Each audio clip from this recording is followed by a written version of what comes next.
আসসালামু আলাইকুম ভিউয়ার্স। দেখেন, আজকে আমরা কাচ্চি খাইতে পারছি না তো কি হয়েছে, আমরা কাচ্চি ডাইনের মতো ডিম পোলাও রান্না করে লাইছি। আমরা তো এখন কাচ্চি মাটন তো এখন খুব সহজভাবে হবে না, একটু লেট হয়ে যাবে, যেহেতু রাত 12টার উপরে বাইজা গেছে। খুব সহজভাবে এই জন্য ডিম পোলাও রান্না করে ফেলছি। দুঃখের বিষয়, অনেকক্ষণ ঘোরাঘুরির পরেও আমরা কাচ্চি পাই নাই কোথাও।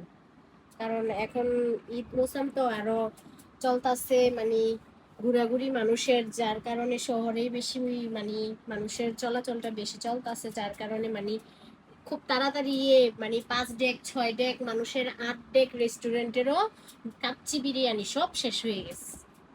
এটাই আমাদের দুঃখ, আমরা পাই নাই, যার কারণে আইসা ডিম পোলাও রান্না করতে হয়েছে। আজকে আমাদের ডিম পোলাও রেসিপিটা আপনাদেরকে দেওয়া হয় নাই, অন্য সময় দিয়ে দেবো। আজকের জন্য এতটুকু, আল্লাহ হাফেজ।